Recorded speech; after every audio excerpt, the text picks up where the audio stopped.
समुद्र मंथन की कहानी सुनाने से पहले मैं आपको एक बात बताता हूं। यह सिर्फ एक पुरानी कथा नहीं है, बल्कि यह हमारे जीवन की सबसे बड़ी सच्चाई है।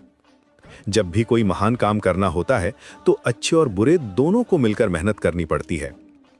यह कहानी हमें सिखाती है कि कैसे धैर्य और सहयोग से असंभव लगने वाले काम भी पूरे हो जाते हैं।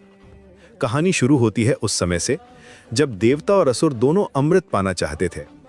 देवताओं का राजा इंद्र था, जो स्वर्ग में राज करता था, और असुरों का राजा बलि था, जो पाताल लोक का स्वामी था।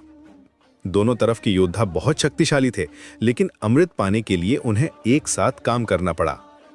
यह बात दोनों को पसंद नहीं थी, क्योंकि वे सदियों से एक दूसरे के दुश्मन थे। भगवान विष्णु ने सबको समझाया कि क्षीर सागर का मंथन करना होगा। यह क्षीर सागर दूध के समान सफेद था और इसमें अमृत छुपा हुआ था। लेकिन यह काम इतना बड़ा था कि अकेले कोई नहीं कर सकता था। समुद्र की गहराई अनंत थी और उसे मथना किसी एक शक्ति के बस की बात नहीं थी। तो देवता और असुर मिलकर तैयार हुए। उन्होंने मंदराचल पर्वत को मथानी बनाया, जो एक विशाल पहाड़ था, और वासुकी नाग को रस्सी की तरह इस्तेमाल किया। अब यहाँ एक दिलचस्प बात हुई। वासुकी नाग का सिर कौन पकड़ेगा और पूंछ कौन, ये एक बड़ा सवाल था, क्योंकि दोनों तरफ के लोग चतुर थे। असुरों ने सोचा कि वो बहुत चालाक है, इसलिए उन्होंने सिर वाला हिस्सा पकड़ा। उन्हें लगा कि सिर पकड़ने वाले ज्यादा ताकतवर माने जाएंगे। लेकिन जब मंथन शुरू हुआ तो वासुकी नाग के मुंह से जहरीली सांस निकलने लगी। ये सांस इतनी जहरीली थी कि असुर कमजोर होने लगे और उनकी शक्ति घटने लगी, जबकि देवता पूंछ वाली तरफ सुरक्षित थे। मंथन शुरू हुआ तो पहले समुद्र से हलाहल विष निकला। यह विष इतना खतरनाक था कि पूरी सृष्टि को नष्ट कर सकता था। इसकी गर्मी से पेड़ पौधे सूखने लगे और जीव जंतु बेहोश होने लगे।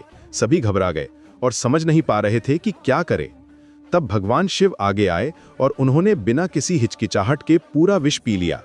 माता पार्वती ने प्रेम और चिंता से उनके गले को दबा दिया, ताकि विष नीचे न जाए और उनके शरीर को नुकसान न पहुंचे।